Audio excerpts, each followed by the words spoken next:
Hello, hello. Big shout out to Tanya and Grace. I just found out about the we writing letters to the FDA effort last night, and I was able to quickly turn around my letter because what I've wanted to say has been on my heart and my mind for years now. Normally, I would keep a letter like this to myself and would not let anybody read it, or definitely not read it on TikTok, but things are different now, and I think that we need to get the word out there. I think we should be screaming it from the rooftops to make sure that our voices are heard. So to all of my fellow fluoroquinolone toxicity syndrome folks and floxies, this is my letter to the FDA. Sorry, I'm going to have to keep looking to the side to read it. So, in April 2021, I was treated with ciprofloxacin for a simple urinary tract infection when there were other antibiotic options available. After 3 pills, I was in the hospital, unable to walk on my left leg.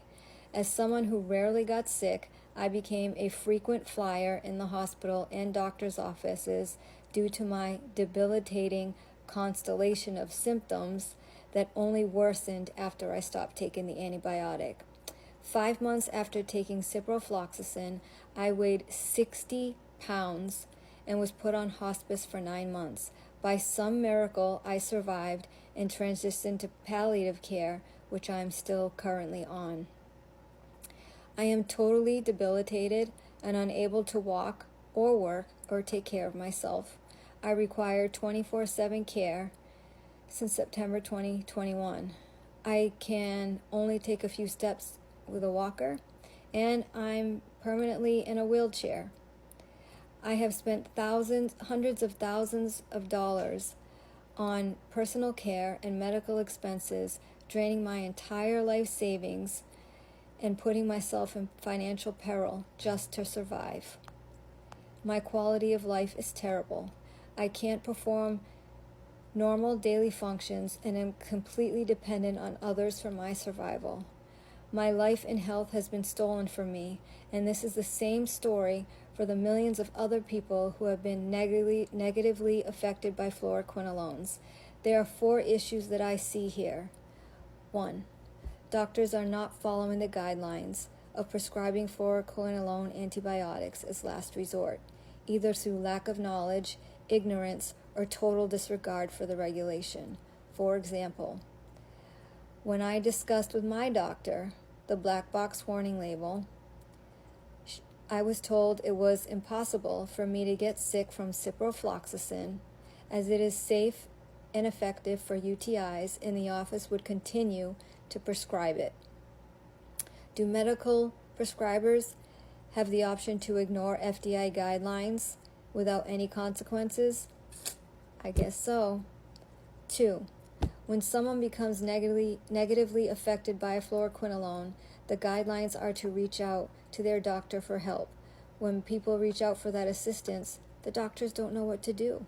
There are no good directions for what to do next after we get sick. 3. The FDA, who is responsible for overseeing these drugs, is not doing anything or properly acknowledging this massive problem. And 4, most importantly, the health and lives of millions of people are being destroyed and no one is taking responsibility. We didn't prescribe these fluoroquinolones to ourselves. So many people that have been harmed by fluoroquinolones are traumatized from the experience itself, as well as the appalling treatment received from the Western medical system. This is why so many injured people stay quiet, as they are fighting for survival or are too traumatized. However, I am writing this letter from my hospital bed while speaking into my phone because I have difficulty writing and seeing. This is how bad I want to see change, because millions of people are being harmed.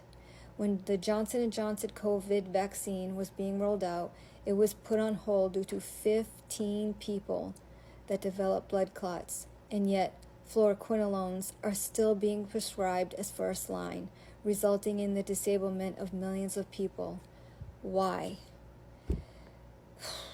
People harmed by fluoroquinolones like me feel like we are the forgotten ones, that we don't matter, and that our voices are not being heard.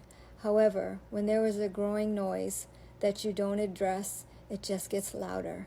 And then it becomes the only noise that you hear until you have to do something to address it. In conclusion, the FDA's mission statement is as follows.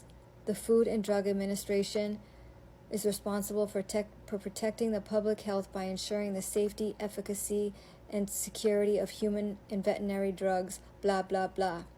Are you ensuring our safety with fluoroquinolones? Are you doing enough?